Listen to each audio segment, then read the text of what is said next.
જય વીરુની દોસ્તી હમણાં ધર્મેન્દ્રજી અમારે સિંહ જય વીરુની જોડી આપણી જોડે હતા, પણ ક્યાંક ને ક્યાંક જય વીરુની જેવી દોસ્તી હોય ને એવી આપણા સૌની દોસ્તી છે. અમારે વહેલી સવારે ખાલી ન્યૂઝ વાંચ્યા પછી થોડી વાર 2-3 કલાક ચર્ચાઓ ચાલે,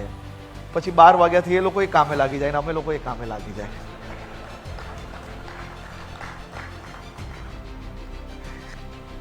પરંતુ એક વસ્તુ તમને હું જરૂરથી કહેવા માંગીશ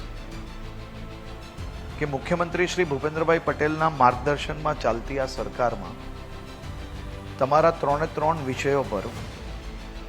આજે જ્યારે તમે લોકોએ આ સેશન્સ રાખ્યા છે તો સેશન્સ જોડે જોડે તમારે એક રિસર્ચ ડોક્યુમેન્ટ્સ બી જરૂરથી પ્રસ્તુત કરવા જોઈએ કે આ 3 વિષયો પર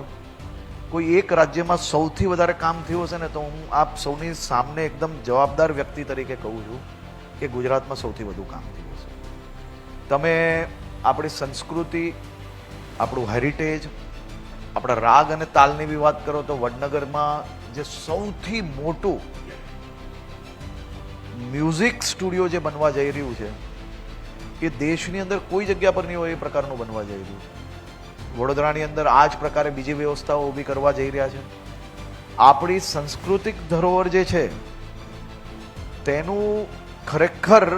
તમે જોશો તો છેલ્લા 30 વર્ષમાં જેટલું કામ થયું હશે એટલું 300 વર્ષની અંદર ગુજરાતમાં કામ નહીં થયું હશે જેટલું નરેન્દ્રભાઈ મોદીના શાસનની અંદર શરૂઆત થઈને આજ સુધી આ કામગીરી ચાલુ રહે. એટલે આ 3 વિષયોમાં તમે જે રિસર્ચ ડોક્યુમેન્ટ બનાવો, તમે જે ચર્ચાઓ થાય એ ચર્ચામાં અમારી વાવા તમે નિકાલ લેજો. એના સિવાયના તમારી પાસે જે કંઈ સજેશન આવે એનું એક ડોક્યુમેન્ટ બી જરૂરથી સરકારમાં આપજો, જેથી આપણે આ વિષયને માત્ર આ કોન્ફરન્સ પૂરતું જ સીમિત નહીં રાખીએ, આપણે આવનારા દિવસોમાં એના સજેશન્સને સરકારના કાર્યોની અંદર કઈ રીતે જોડી શકીએ તે માટે બી આપણે પ્રયાસ કરશું.